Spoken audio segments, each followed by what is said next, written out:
James Whitmore was used to seeing his name in Forbes, not on a faded fast food menu. But here he was, hood up, hands in his pockets, standing beneath the fluorescent hum of one of his own restaurants. It wasn't paranoia that brought him here. It was instinct. The complaints had started small, an unusually high turnover rate, a dip in customer satisfaction, whispers about a manager who ran the place like his personal kingdom. Employees quit, customers didn't return, and yet the reports he received painted everything as fine. Too fine. James didn't believe in fine. Fine was a smokescreen. Fine was what people said when they didn't want to deal with the truth. So, instead of sending a corporate team armed with clipboards and fake smiles, he came alone, dressed down in a way that made him feel both exposed and invisible. He didn't want a tour. He wanted reality. And reality, he quickly realized, was ugly. The place looked clean enough. Booths wiped down, counters free of spills. But there was a tightness in the air, an unspoken tension threading through the space. Employees moved with the kind of careful precision that came from working under a short leash. Conversations were clipped, smiles were performative. A few customers sat hunched over their meals, eating fast, heads down, as if lingering. Too long would invite trouble. James had seen it before. The kind of place where the rules weren't written anywhere, but everyone knew them. He stepped into line, keeping his head low, observing. That's when he heard them. 2 boys behind him, whispering. "Are you sure it's enough?" James didn't turn, but he listened. The older one, probably 12 or 13, spoke in hushed urgency. The younger one, maybe 8, fidgeted beside him. "We can just get one," the little one murmured. "I don't mind sharing." James frowned. He had money, more than he could ever spend in a lifetime. He could buy out this entire restaurant without denting his net worth. And yet, here were 2 kids counting crumpled bills, measuring hunger against dollars and cents. Something clenched in his chest. Before he could act, a voice cut through the low murmur of the restaurant. Sharp, irritated. "Hey, you 2. James looked up. The manager. Mid-40s, stocky, wearing the kind of expression that suggested he found authority intoxicating. James had read his name in the reports. Daniel Marks, store manager for the past 4 years. His record was spotless, which was, in hindsight, a red flag. No manager was that perfect. Marks narrowed his eyes at the boys. "You buying or just loitering?" The older one swallowed. "We just need a minute," Marks scoffed. "This isn't a shelter, kid. If you don't have money, you need to move." James felt his fingers curl into a fist. He had spent years building this company, not just as a business, but as a place where people, customers, employees, everyone, felt welcome. And here, in one of his own stores, a child was being shamed for not having enough. Marks turned away, already dismissing them, and James, heartbeat steady but pulse furious, realized something. This wasn't just about bad management. This was personal now, and he was going to handle it himself. James had seen a lot in his time: boardroom betrayals, backdoor deals, and the kind of corporate warfare that chewed people up and spat them out without a second thought. He thought he'd grown numb to it, but there was something uniquely infuriating about watching a 12-year-old boy try to make himself smaller while a grown man loomed over him. The older boy, still gripping his little brother's wrist, straightened. "We have money," he said, his voice a thin, wavering thread of defiance. "We're just—" Marks cut him off with a snort. "Not my problem." James saw it then, the shift in the boy's expression, that quiet, familiar resignation.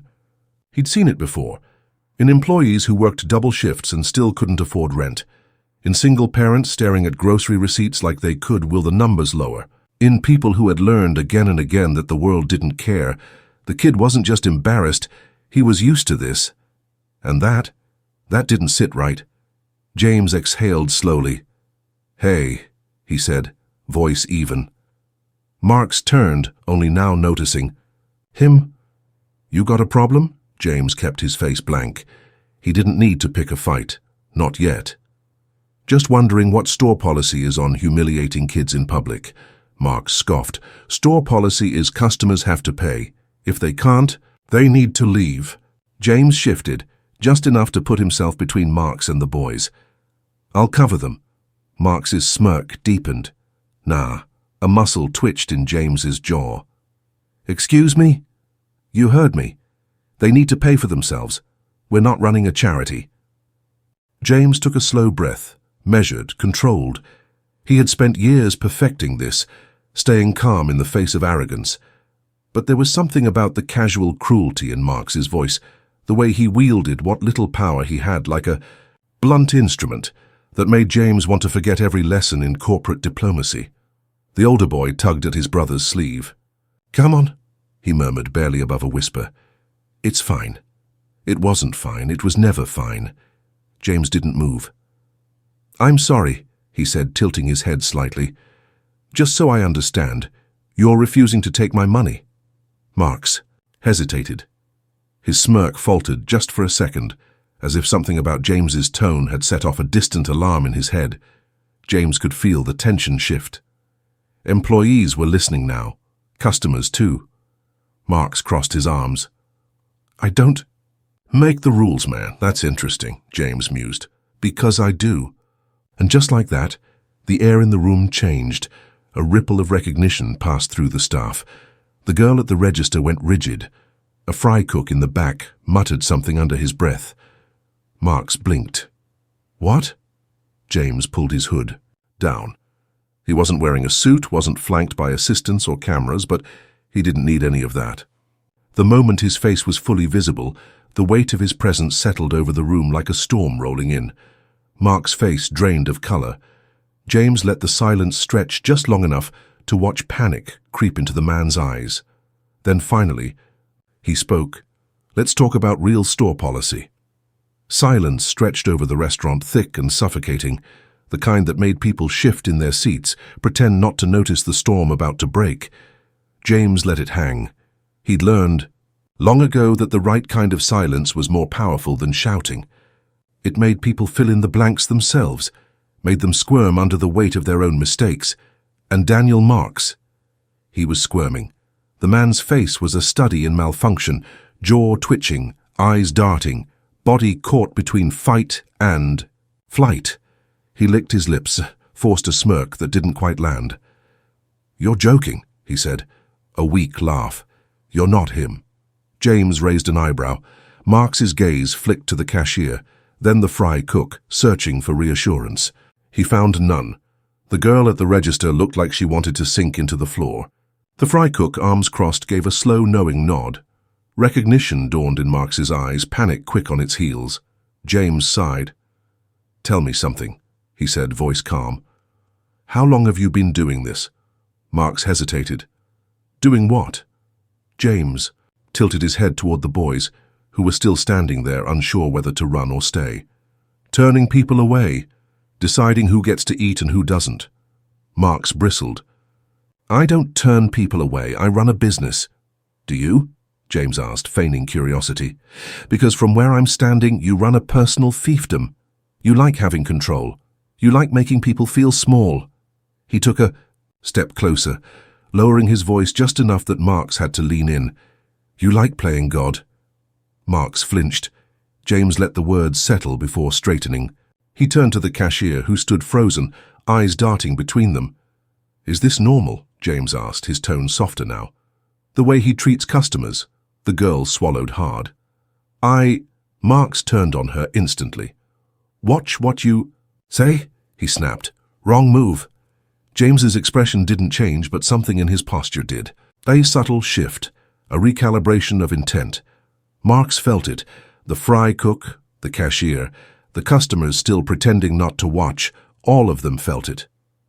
James had spent his life in boardrooms where men in $1,000 suits tried to outmaneuver. Him, where entire companies rose and fell based on the weight of his decisions. He had learned in those rooms that power wasn't about volume. It wasn't about threats. It was about knowing, truly knowing, that you were the most dangerous person in the room. And Marks? He was realizing it too.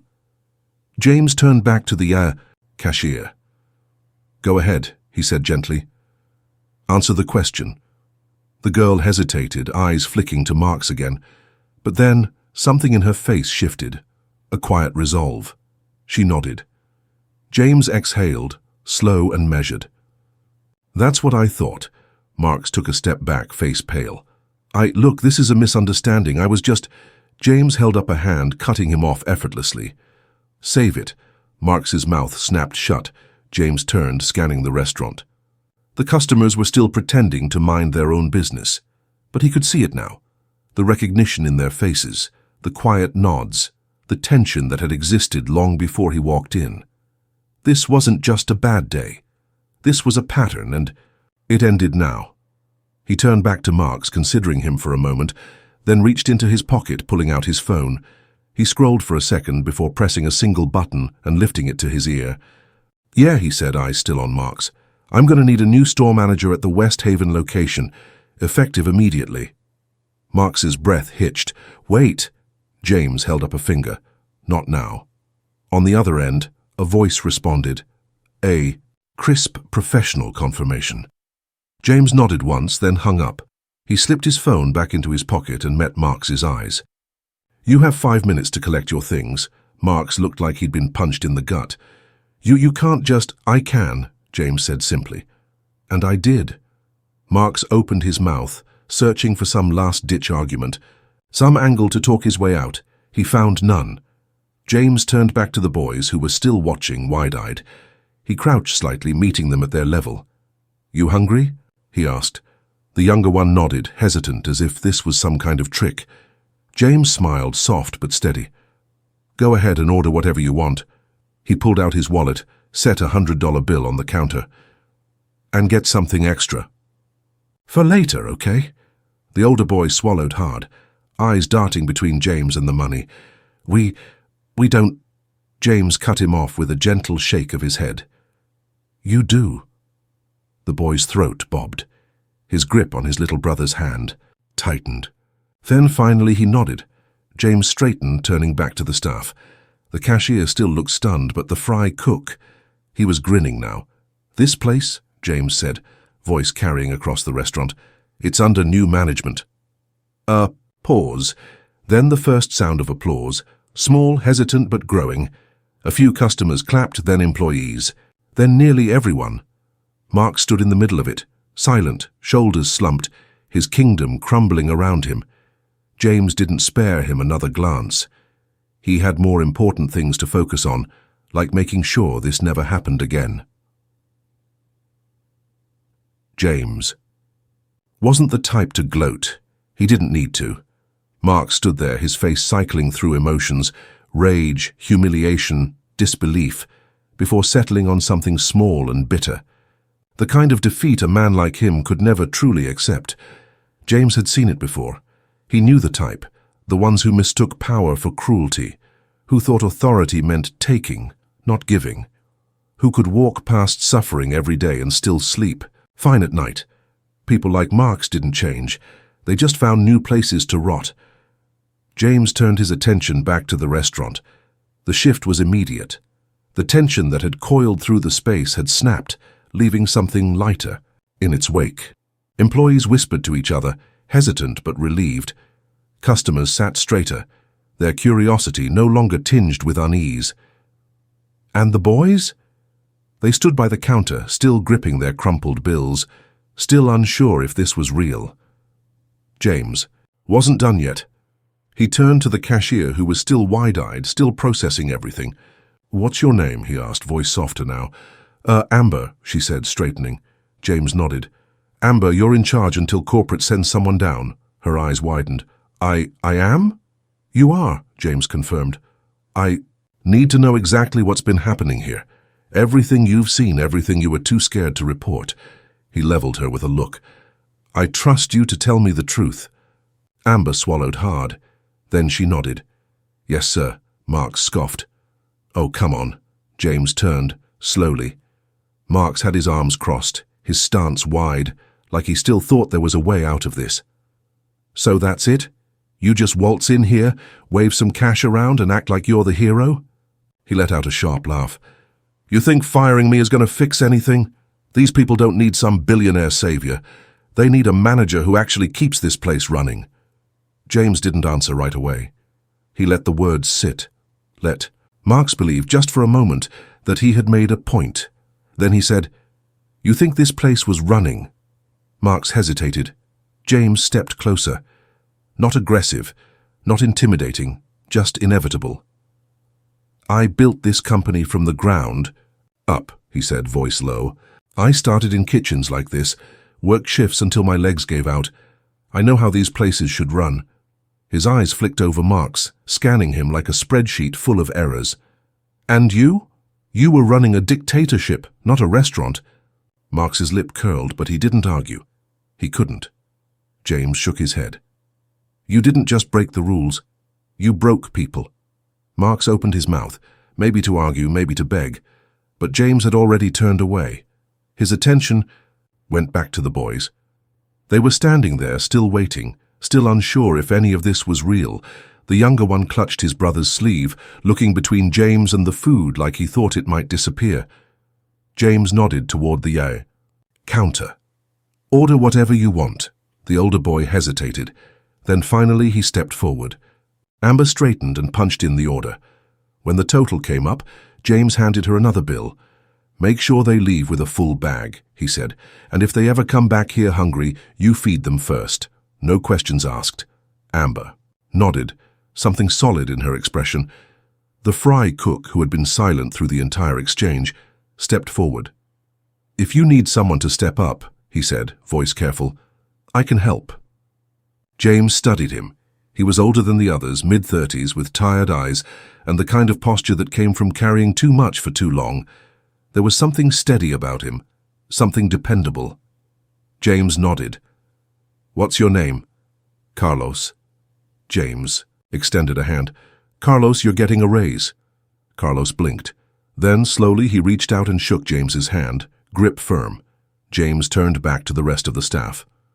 "All of you," he said, "are getting a raise." Amber let out a quiet gasp. The employees exchanged glances, stunned. James took one last look at the restaurant, at the people in it. The weight of what had been done here hung heavy, but there was something new now, something better, something that felt like hope. He exhaled. Then, with one final glance at Marks, who stood there seething and silent, he walked toward the door. As he stepped outside, he heard the younger boy's voice, quiet but certain. "Thank you." James smiled. Then he disappeared into the night. James had been in enough high-stakes meetings to know when a man was cornered. Marks still stood near the counter, fists clenched, face cycling through shades of red as he fought for something, anything, that might let him claw back control. But there was nothing left for him to grip. His authority had evaporated the moment James pulled back the curtain. It should have been over, and yet James recognized that look in Marks's eyes, the last desperate thrash of a man who couldn't handle losing. James took a step toward the door, but Mark's voice, sharp and cracking with fury, cut through the air. "This isn't over." James stopped. Slowly he turned back. Marks was breathing hard now, a man teetering on the edge of something ugly. "You think you can just walk in here, wave your money around and fix everything?" His voice was rising, fast and frantic. "You think you're some kind of hero?" He let out a hollow laugh. "You're just another suit, another rich asshole pretending to care." James didn't blink. Marks sneered. "Yeah, I know who you are now.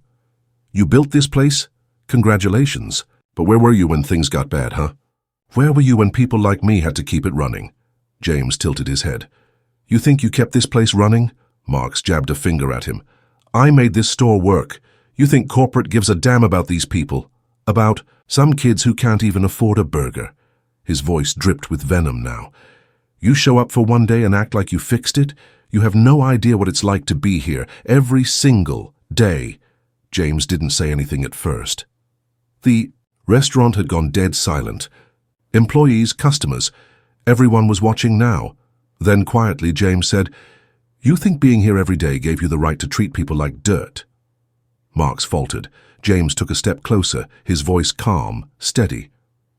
"You had power, Marks. Not much, but enough. And instead of making this place better, you made it worse. You could have helped people. You could have made sure no kid walked out of here hungry. You could have been more than just another petty man with a name tag and a god complex. He let the words sink in. But you weren't. Marks's face twisted. James exhaled, then turned to Amber. Call security. Amber, still looking shell-shocked, nodded quickly and grabbed the store phone. Marks let out a bitter laugh, shaking his head. Unbelievable. James studied him for a moment, then spoke quieter this time. You're right about one thing. Marks looked up, wary. I wasn't here, James admitted. Not before today. His jaw tightened slightly. But I am... Now, and I'll make damn sure this place never runs like this again. Marks's sneer faltered. A few minutes later, a pair of security officers walked through the doors. Marks barely had time to sputter a protest before they flanked him, one on each side. Sir, one of them said, tone professional but firm. We need you to leave the premises. Marks's shoulders tensed. For a second, James almost expected him to lash out, to throw one last desperate insult. But instead, something inside him seemed to deflate. His face crumpled into something smaller, something weaker. He looked around, at the employees who weren't backing him up, at the customers who weren't meeting his eyes. And then, finally, he turned and walked out. The doors swung shut behind him. A slow exhale rippled through the room, like a collective weight had been lifted. James could see it in their faces. The disbelief, the cautious hope, the relief. Carlos let out a low whistle.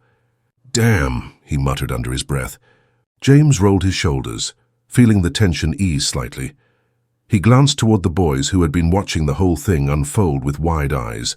Their food sat untouched in front of them, as if they still weren't sure this was real. He gave them a small nod. Go ahead, he said. It's yours. The younger one hesitated, then reached for a fry.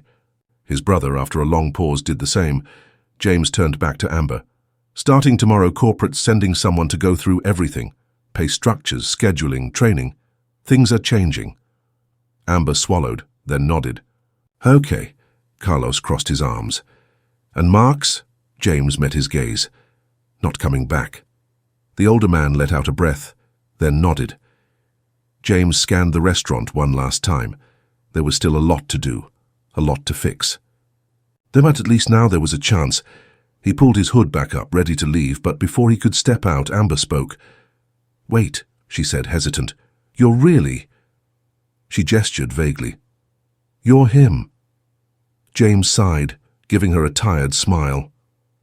Yeah. She studied him for a second. Then, to his surprise, she smirked. Guess corporate finally did something right. James chuckled. About time. And with that, he walked out the door. For the first time in a long time, he felt like he'd actually done something real. James wasn't the type to look back. It was a rule he'd learned early. Keep moving, keep building, don't get stuck in the wreckage. But as he stepped out into the cold night air, he hesitated.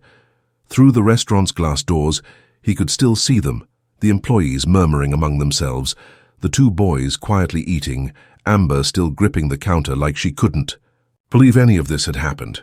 A single night, a single confrontation. And yet something fundamental had shifted. He adjusted his hood and exhaled, watching his breath curl into the air. Then a voice. Hey, mister!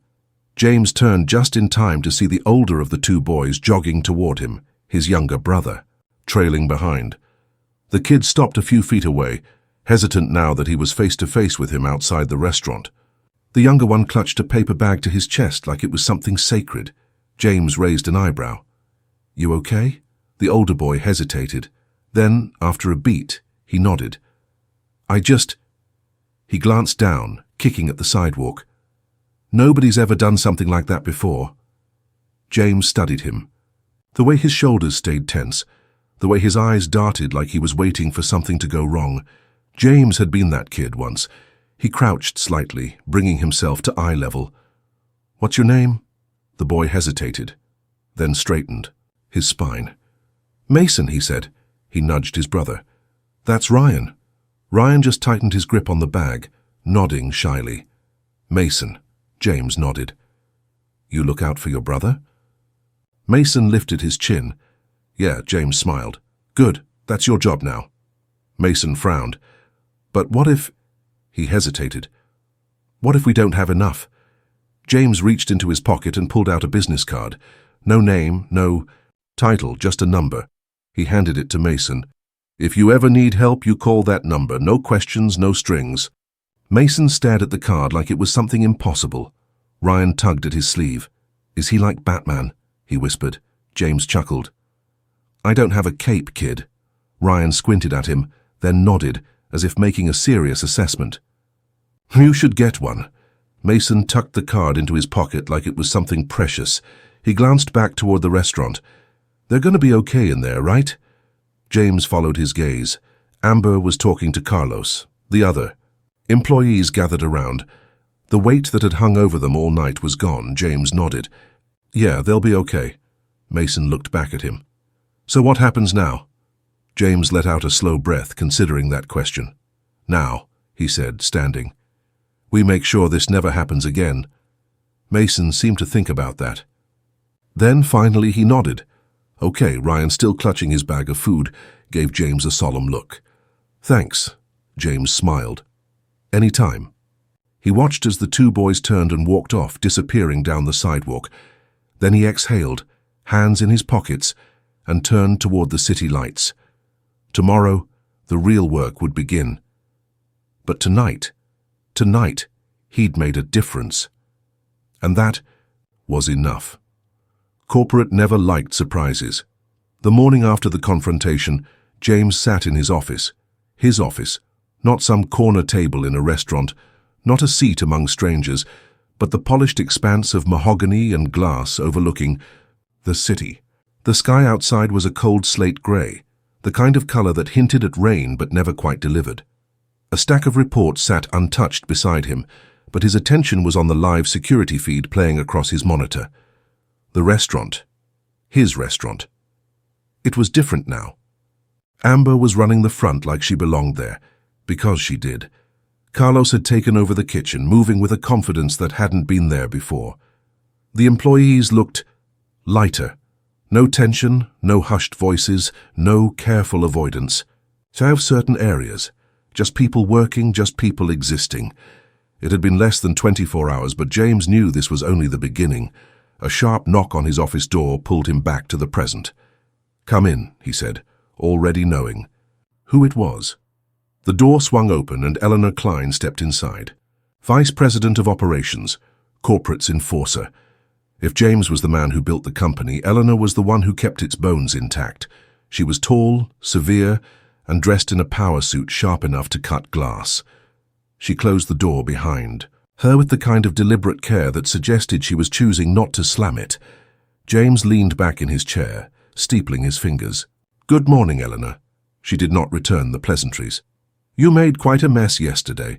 James exhaled through his nose. "I cleaned one up." Eleanor strode toward his desk, a folder tucked under her arm. When she dropped it in front of him, it landed with a weight that suggested she wanted him to feel it. "Complaints," James guessed. "Headlines." Her voice was clipped.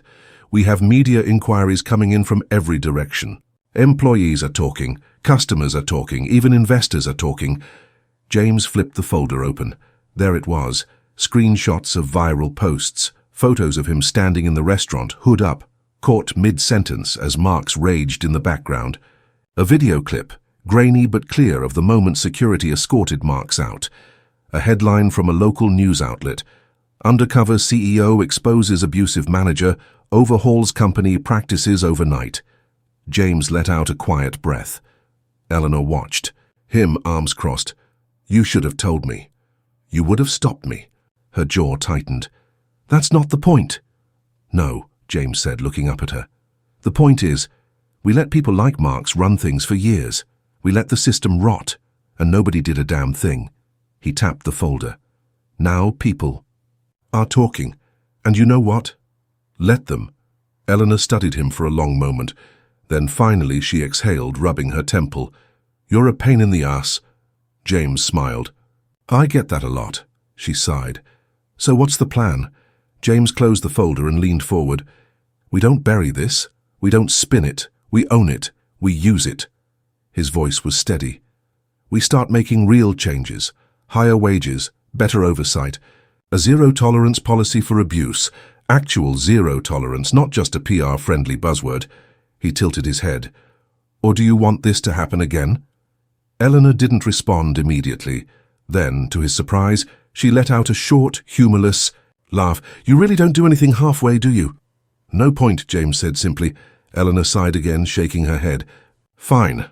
I'll put together a proposal. James nodded. Good. She turned to leave, but hesitated at the door. And James? He looked up. She gave him a pointed look. Next time you decide to start a revolution, at least warn me first. James smirked. No promises. The door shut behind her. He turned back to the screen. In the restaurant, Mason and Ryan had just walked in. Amber greeted them with a smile. Mason stood taller today, less wary, less hungry. James watched as they sat down. Then, for the first time in a long time, he smiled. Because this was only the beginning. A company is just a name until you decide what it stands for. James knew this now. 2 weeks had passed since that night in the restaurant, but the impact hadn't faded. It had grown, stretched beyond that single location, beyond even the company itself. Stories spread. Employees from other branches started coming forward with their own experiences. Some good, many bad. For the first time in years, people were paying attention. James leaned against the railing of his high-rise balcony. The city spread out below him. It was late, the kind of late where the air felt sharper, where the hum of traffic softened into a distant murmur. A time for reflection. His phone buzzed in his pocket. He pulled it out and checked the notification. A message from an unknown number. Mason. Hey, just wanted to say thanks again. Ryan's doing better, got a real meal every day now. I think he's smiling more. James stared at the screen. A second message came through. Mason. Hope you're doing okay too. A simple text. But it hit harder than most boardroom speeches ever had. James exhaled, running a hand through his hair. Somewhere down below, a car honked. Laughter spilled out of a bar across the street. Life moved on. He typed a reply. James. I'm good, Mason. You take care of your brother. A pause, then another buzz. Mason. Always. James smiled. He put his phone away and looked back at the skyline. People liked to say change took time, that progress was slow, that the system was too big, too entrenched, too unwilling. But change had never come from systems. It had come from people, from a kid protecting his brother, from an employee standing her ground, from a stranger deciding that enough was enough. James had built a company. But now, for the first time, he was building something more than that. That was worth everything.